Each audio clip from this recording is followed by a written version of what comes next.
Masih bersama kami di Apa Kabar Indonesia Pagi, kita akan lanjutkan perbincangan dengan Mas Henry Satrio dan juga Mas Nova. Mas Hensa, tadi kita sempat terpotong soal bagaimana desakan ketegasan penanganan hukum terhadap kasus judi online ini bisa membentuk citra pemerintahan gitu. Apa yang menurut Mas Hensat ini penting dilakukan? Ini kan gini ya, sebetulnya yang menarik hari ini adalah sudah ada pejabat pemerintahan yang terseret-seret namanya gitu ya. Ya kita sebut aja Mas Budi Ari gitu. Tapi Mas Budi Ari kan sudah mengatakan juga bahwa dia siap diperiksa. Nah harusnya langsung diperiksa aja gitu supaya nama baiknya Budi Ari juga kan. Saya yakin juga dia lebih baik diperiksa daripada enggak. Karena kalau enggak kan kita ngomongin dia terus tuh. Tapi kan dia udah stated, saya siap diperiksa nih. Harusnya aparat hukum langsung periksa aja. Nah bagaimana larinya ke citra pemerintahan, nah ini yang agak pelik nih malah menurut saya. Karena kan ini bukan kasus kemarin sore, jadi bukan artinya Prabowo jadi presiden terus judi online ada. Ini dari zaman Jokowi juga udah ada gitu kan. Bahkan tadi kan Mas Rizal Nova ini kan juga spill sedikit tuh. Dari 2013 bahkan ya tadi ya? Nah itu dia kan, jadi udah lama banget gitu. Nah apakah ini bisa diberantas atau tidak? Ini kan tergantung dari kekuatan kita ngomongin si judi online ini kan. Willingnya ya. Kekuatannya media mungkin 1 minggu, kekuatannya media sosial nanti Mas Nova lebih paham tuh berapa lama di ininya. Nah apakah akan ada isu-isu lain yang masuk menutupi ini? Ya pasti akan ada kan, sebentar lagi pilkada ini udah mulai debat-debat dan lain-lain. Terus mungkin ada isu-isu lainnya juga yang akan masuk. Apakah akan hilang? Ya gini loh kan, ini kan terlalu mudah ya mainnya dan terlalu bisa menjangkau masyarakat kelas bawah. Jadi bukan saja political will, tapi juga ada keberanian pemerintah untuk memang menutup benar-benaran gitu. Kemarin atau tadi pagi ya saya lihat di YouTube salah satu televisi nasional juga, dia menyiarkan rapat di DPR. Itu Mas Abraham Srijaya, Golkar dia justru mengatakan saya mendapatkan informasi bahwa yang ditutup bukan situs tapi WordPress gitu. Oh ini lucu juga nih. Jadi emang situsnya sembarangan. Jadi nutupnya itu yang penting nutup gitu kan. Ada berapa yang ditutup, pokoknya ditutup. Jadi kelihatannya banyak aja. Nah kalau menurut saya ini bukan persoalan kecil gitu ya. Dan bukan persoalan mudah juga buat negara dan aparat. Baik. Apakah kemudian misalnya Babe Haikal langsung mendapatkan tugas nih kan sebagai badan halal gitu ya? Baik. Itu seru-seru juga. Tapi kalau bicara tentang citra pemerintah, kalau bisa ditutup, habis hilang judi online, ini top banget Pak. Nah harapannya seperti itu ya. Coba kita ke Pak Nasir. Pak Nasir, sudah ada beberapa nama yang terseret-seret di media sosial dan netizen meminta untuk juga didalami begitu ya. Ada mantan menteri Budi Ari, kemudian juga ada Adi Kismanto dan lain sebagainya. Ini dari PPATK bagaimana caranya mengusut tuntas? Apakah juga turut nantinya memanggil pihak-pihak yang juga disebut-sebut oleh netizen di media sosial ini? Jadi Mbak Mala dan Mbak Rati, kewenangan PPATK itu dan cara kerjanya itu adalah follow the money ya, mengejar uang hasil kejahatan. Jadi berdasarkan tadi laporan yang disampaikan kepada PPATK, PPATK analisis, hasil analisis itu kemudian disampaikan kepada penyidik. Penyidiklah yang memiliki kewenangan untuk mencari alat bukti. Sementara PPATK dia hanya membantu proses penegakan hukum itu dengan informasi intelijen di bidang keuangan. Nah, seperti itu. Jadi para pihak yang terkait itu gimana Mbak?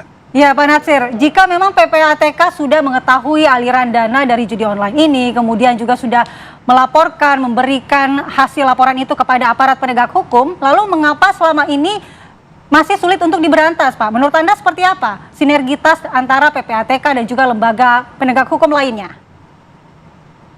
Nggak ada yang sulit Mbak, dan sejauh ini kan pihak penyidik juga sudah banyak yang ditangkap itu kan. Dan hasilnya baik, sudah banyak tapi memang mungkin belum sampai ke akar-akarnya Pak Natsir. Waduh, ya memang itu ya proses lain, proses yang tapi dari sisi tugas fungsi dan kewenangan PPATK itu semaksimal mungkin sudah kita lakukan. Mbak Mala. Baik, Pak Nasir, PPATK juga pastinya tidak bisa bekerja sendiri. Ada sinergi dengan pihak lain, pihak kepolisian dan lain sebagainya untuk mengusut tuntas mengenai judi online, Pak. Tapi kan dari PPATK bisa men-tracing ya, Pak. Walaupun tadi Anda juga tidak mau men-spill terlalu banyak kepada media, kepada pemirsa juga, menyerahkan langsung kepada pihak kepolisian. Tapi ada nggak sih, Pak, dari tracing itu apakah ke rekening-rekening pejabat negara, orang-orang besar yang ada di Indonesia, atau juga rekening-rekening ke internasional begitu, Pak? Tidak hanya lingkupnya di Indonesia saja. Oh iya, yang ke luar negeri itu udah banyak yang kita kejar ya, dan kita ada paguyuban yang namanya Egmont Group, di mana di situ perkumpulan dari PPATK sedunia, Financial Intelligence Unit yang ada di dunia. Nah, dari organisasi itu kita bisa bertukar informasi. Misalnya banyak operation dari judi online itu dikelola dari negara-negara tetangga ya, seperti Thailand, Filipina, Kamboja gitu ya. Nah, kita minta kerjasama dengan PPATK-nya Kamboja.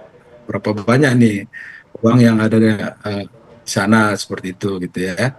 Jadi kemana aja uang itu kita bisa kejar, dan beberapa lapis ya dari transaksi yang ada itulah pekerjaan yang dilakukan oleh PPATK, mentransfer uang itu dari mana, lalu kemana, dikirim kemana gitu ya, dan untuk dijadikan apa gitu ya.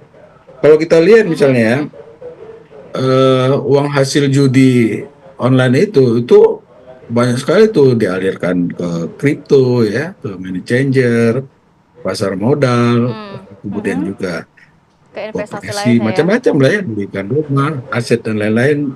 Dan itu tadi dari perputaran ratusan triliun uang judi online, yang kembali kepada pemain judi online itu hanya 0,07%. 0,07 triliun Oke, yang tapi kembali ada ke orang-orang besar ya, di Indonesia, gitu ya. Pak. Ada ke orang-orang besar di Indonesia, Pak. Tracing dari PPATK. Tapi kalau dari sisi Apakah ada atau lini tidak, Pak? orang Yang semua tinggal ada usah sebut nama. gitu ya. Baik. Mbak Mala ini Pak pinter Nasir. nih nanya-nanyanya. Iya. Ya. Baik, Pak Nasir, kita ke Mas Nova terlebih dahulu. Mas Nova, saat ini di sosial media selain ramai dibicarakan mengenai judi online, adakah juga Anda pantau pengalihan isu atau usaha upaya disinformasi terkait dengan pencegahan dan penanganan judi online ini, Mas Nova? Kalau disinformasi atau pencegahan penanganan kayaknya tidak ada ya. Publik sepakat kalau judi online ini adalah permasalahan yang harus segera diselesaikan. Dan itu bukan sekarang saja, bukan 2 minggu atau 1 minggu terakhir ini, udah dari dulu, Mbak. Kita udah ngomongin judi online itu harus segera diberantas dari muka bumi ini, dari Indonesia lah paling tidaknya, kayak gitu. Jadi semua orang bersepakat judi online harus diberantas. Nggak ada satupun yang menyebarkan disinformasi agar judi online ini katakanlah sedikit saja gitu diamankan, dimaklumi kayak gitu, atau disertifikasi agar dapat pajaknya gitu, nggak ada. Tapi kira-kira isu ini akan bertahan berapa lama nih, Mas nih? Kalau kita ngelihat isu-isu yang ramai di media sosial, memang ada beberapa syarat agar dia bisa bertahan lama ya. Kebaruan, lalu ke aktor-aktor yang terlibat di dalamnya, itu penting banget tuh. Kalau ngeliat judi online ini, kalau kita lihat aktor yang banyak disinggung, yang posisinya sangat tinggi itu kan satu orang saja.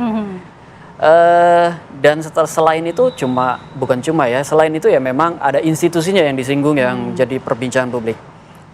Kalau tidak ada segera update terbaru dari kepolisian, tindakan terbaru dari kepolisian, biasanya ini hanya bertahan 1-2 minggu saja. Oke.